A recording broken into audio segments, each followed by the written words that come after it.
Sin duda, Belgrano es uno de los héroes fundamentales de la historia argentina.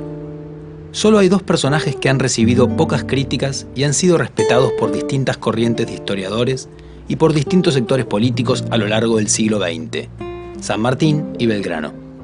No solo un ferrocarril lleva su nombre, sino que en todo el país hay localidades, avenidas, calles y monumentos con su nombre.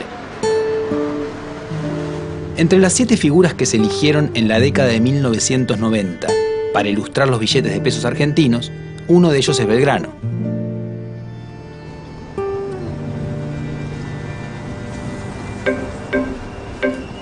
Manuel José Joaquín del Corazón de Jesús Belgrano nació en Buenos Aires el 3 de junio de 1770. Su padre era oriundo de Oneglia, en la región de Liguria, que actualmente pertenece a Italia. Su nombre era Domingo y su apellido original era Peri, pero lo cambió por Pérez para españolizarlo al instalarse en el Río de la Plata. Luego adoptó otro apellido, Belgrano.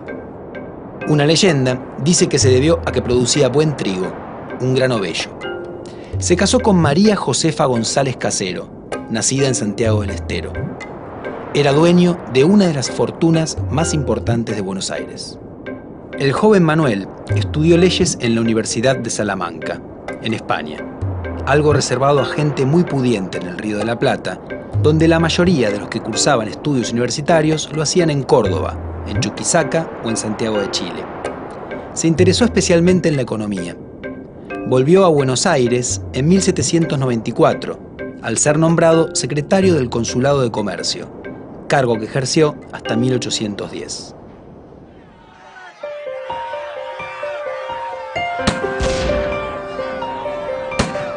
Cuando los ingleses se apoderaron de Buenos Aires en 1806, los miembros del consulado prestaron juramento de reconocimiento a la corona británica.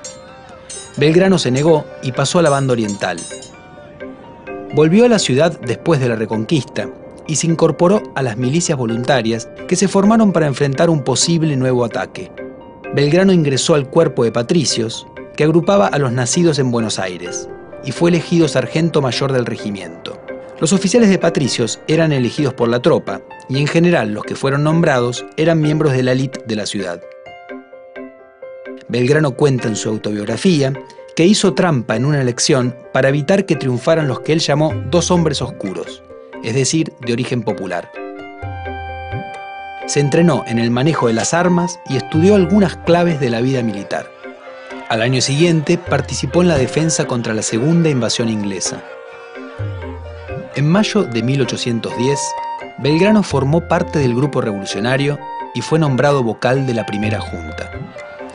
La junta decidió enviar a sus mejores tropas para hacerse obedecer en el interior y en el Alto Perú, donde estaba la ciudad de Potosí, que era la clave de la economía colonial porque de ahí se extraía la plata.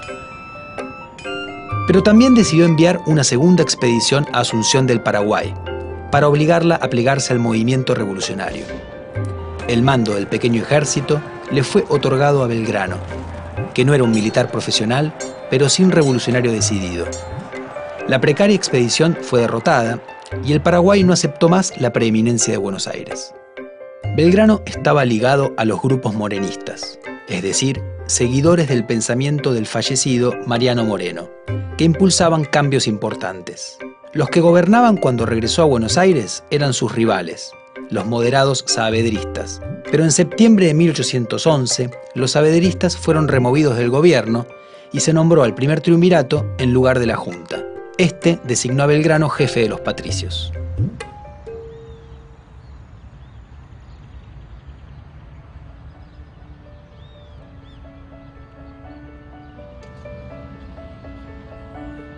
En 1812, Belgrano fue enviado a establecer 2 baterías de cañones en el río Paraná, junto a la villa del Rosario.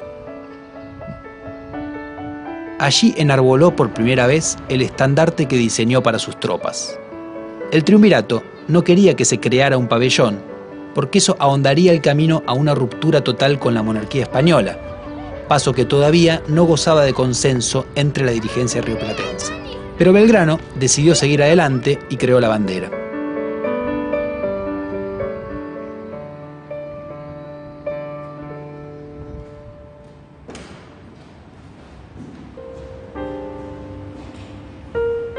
Excelentísimo señor, en este momento, que son las 6:30 de la tarde, se ha hecho la salva en la batería de la Independencia y quedo con la dotación competente para los 3 cañones que se han colocado, las municiones y la guarnición.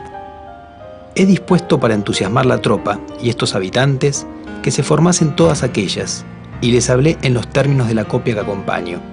Siendo preciso enarbolar bandera y no teniéndola, la mandé a hacer blanca y celeste, conforme a los colores de la escarapela nacional. Espero que sea de la aprobación de vuestra excelencia. Dios guarde vuestra excelencia, Rosario, 27 de febrero de 1812. Manuel Belgrano.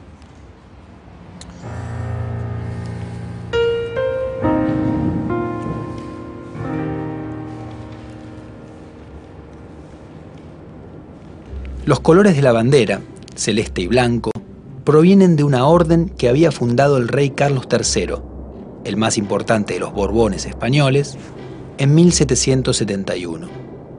Carlos III era devoto de la Virgen María en su advocación de la Inmaculada Concepción, que tenía un manto celeste y blanco, y de allí tomó los colores de su orden.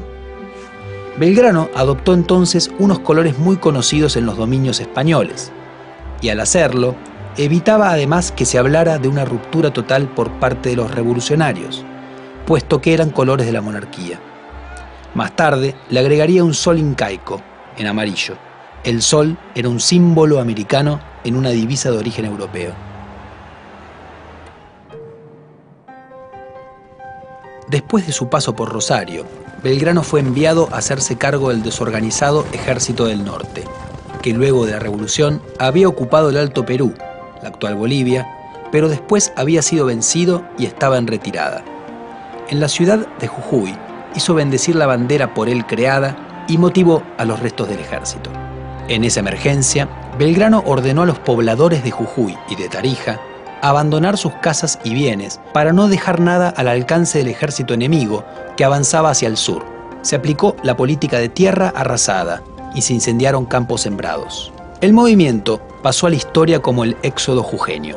Belgrano logró reorganizar el ejército en Tucumán y allí, pese a que las autoridades en Buenos Aires no querían arriesgarse a hacerlo, decidió enfrentar el avance de los contrarrevolucionarios. Los derrotó en la decisiva batalla de Tucumán, en septiembre de 1812, uno de los combates más importantes de la Guerra de Independencia Sudamericana. Avanzó luego hacia el norte y volvió a triunfar en Salta, en febrero de 1813. Entusiasmado, continuó hacia el Alto Perú, pero allí fue vencido en 2 batallas, Vilcapugio y Ayohuma, y su ejército sufrió bajas enormes. Después de eso, debió entregarle el mando al general José de San Martín, enviado desde Buenos Aires. Belgrano volvió a esa ciudad y decidió donar el dinero que el Estado le otorgó por las victorias de Tucumán y Salta para la construcción de escuelas en las ciudades de Tarija, que hoy es parte de Bolivia, Jujuy, Salta, Santiago del Estero y San Miguel de Tucumán. Pero en medio de las convulsiones de la guerra no se construyeron. En 1814 viajó a Europa para negociar apoyos a la Revolución Rioplatense, pero no tuvo éxito. Europa estaba derrotando a Napoleón y con el retorno del absolutismo en todo el continente, cualquier movimiento revolucionario era considerado algo terrible. Eso convenció a Belgrano, que antes era más radical, a proponer una monarquía constitucional para independizar a los territorios revolucionarios. Pensaba que eso sería mejor aceptado. Lo expuso en 1816 ante el Congreso que declaró la independencia en Tucumán, independencia en la que intervino activamente, presionando a los congresales para que dieran ese paso. Su propuesta era entronizar a un descendiente de los incas llamado Juan Bautista Túpac Amaru, sobrino del famoso Túpac Amaru, que había sido descuartizado después de rebelarse contra el dominio español en los Andes. La idea permitiría ganar la adhesión de las poblaciones originarias andinas y daría una legitimidad americana a una monarquía. Sin embargo, su propuesta no tuvo ningún eco. Mientras San Martín preparaba su expedición a través de los Andes para atacar a los realistas que dominaban Chile y dejaba la frontera norte de las Provincias Unidas en custodia de las milicias y las tropas irregulares que dirigía Martín Miguel de Güemes, Belgrano se hizo cargo otra vez del muy disminuido Ejército del Norte, estacionado en San Miguel de Tucumán. De allí se marchó tras unos años, muy enfermo de hidropesía.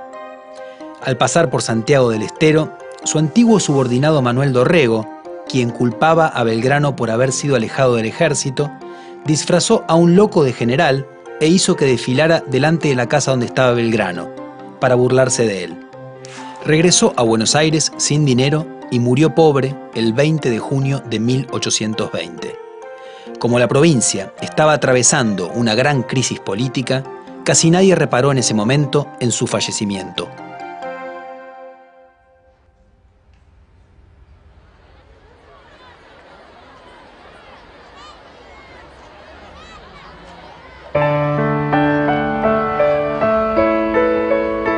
¿Cómo Belgrano se transformó en prócer?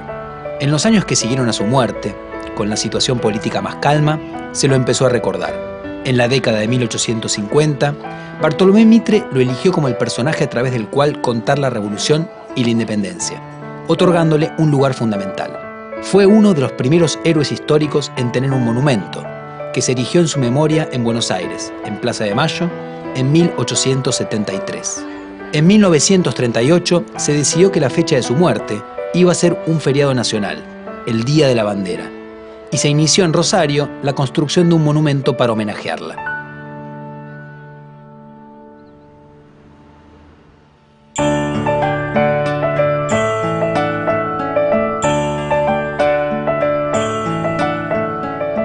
Poder ir más allá de la construcción del prócer Belgrano sirve para dejar de ver a un prohombre excepcional y conocer a un ser humano cuya pasión no se limitaba solamente a sus ideales y que a pesar de sus muchos problemas siempre siguió sus convicciones. El primero resulta inalcanzable e irrepetible, pero el segundo nos puede motivar para seguir las nuestras. Por volverse revolucionario, Belgrano dejó su promisoria carrera de lado y se dedicó de lleno a la causa en la que creía. Ese es el lado más importante de la figura de Belgrano, el hombre que se volcó activamente a conseguir una transformación de su realidad.